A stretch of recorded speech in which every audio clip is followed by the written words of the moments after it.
Allez, on vous parle des compétences des salariés français qui malheureusement, compétences qui ne sont pas très réjouissantes, vous allez voir. Bonjour Émilie. Bonjour David. Bon, c'est vrai qu'on souvent on se polarise, on se focalise sur le niveau des élèves et moins des salariés. Et manifestement, les lacunes ne disparaissent pas avec le temps qui passe. Et oui, alors vous le savez depuis de nombreuses années, on mesure effectivement les compétences de base des élèves, que ce soit en français, en lecture, en maths et en sciences.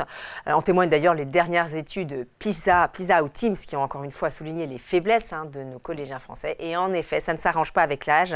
Bien au contraire, c'est ce que révèle une enquête de l'OCDE qui a été menée dans 31 pays sur des personnes âgées entre 16 et 65 ans. Voilà. La majorité des salariés d'ailleurs. Voilà. Et donc 3 domaines ont été étudiés. La littératie, la numératie et la résolution adaptative des problèmes. Qu'est-ce de quoi est-ce qu'on Oui, alors parle? c'est vrai que c'est un petit peu empoulé. Alors dit plus simplement, la littératie, c'est grosso modo tout ce qui concerne la lecture et la compréhension de textes.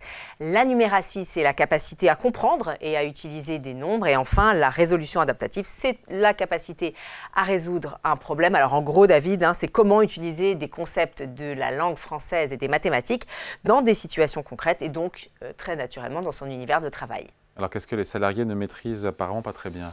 Alors, effectivement, dans ces 3 domaines, c'est pas fameux. Un Français sur 4 a une faible maîtrise des compétences de base. Alors, si on regarde dans le détail, en lecture par exemple, alors ce que nous dit l'OCDE, c'est que plus d'un quart de nos salariés ne parvient pas à faire mieux que comprendre des textes courts et organiser des listes. Et ça, c'est dans le meilleur des cas, quand l'information est clairement indiquée. Donc, qu'est-ce que ça doit être quand l'info n'est pas donnée clairement? Côté maths, c'est pas fameux non plus, puisque 10% se bornent à additionner et soustraire des petits nombres, rien de plus. Le résultat de tout ça, c'est qu'on est bien en dessous de la moyenne des pays de l'OCDE. En dessous, donc derrière évidemment les pays nordiques, Finlande, Suède et Norvège et les pays asiatiques comme le Japon qui caracolent toujours en tête de tous les classements, mais quand même pour nous consoler un peu devant l'Italie et l'Espagne. Bon, si on regarde de façon très pratique, est-ce que ces lacunes, elles rejaillissent, j'ai envie de dire, dans tous les domaines de la vie? Alors, à commencer par l'accès à l'emploi, évidemment, les chiffres parlent d'eux-mêmes. Les 27% de Français qui ont le niveau de calcul le plus faible ne sont que 62% à occuper un emploi, alors que les 12% ayant la note la plus élevée sont 93% dans ce cas. D'ailleurs, le taux de chômage atteint 7% pour les premiers et 4% pour les seconds. Voilà, des travailleurs français qui, du coup, peuvent prétendre à des emplois, on va dire, moins rémunérateurs. Et oui, parce que selon l'OCDE, seuls 19% des travailleurs français sont surqualifiés, contre 23% pour la moyenne des pays de l'OCDE. Et donc, effectivement, ces travailleurs français, ils perçoivent un salaire moins élevé, 12% inférieur à ce qu'ils pourraient normalement prétendre. Et puis, notez par ailleurs, David, que les inégalités se sont accentuées en France. C'est ce que nous dit cette étude, accentuées par rapport en tout cas à leurs voisins. À ce sujet, les seniors, les personnes peu diplômées et celles nées dans un milieu ouvrier seraient les personnes les plus en difficulté. Bon, tout ça est un peu décourageant, Émilie, pardon de le dire comme ça.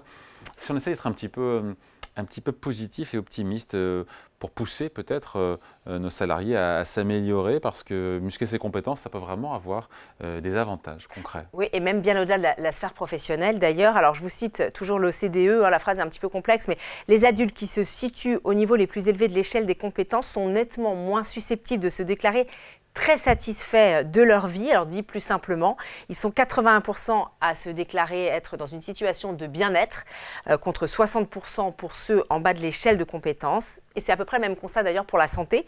Ils sont 55% à se déclarer en bonne santé contre 25% pour le deuxième groupe. Sachez, David, qu'ils font davantage confiance également à leurs concitoyens et qu'ils s'engagent plus facilement dans des activités bénévoles.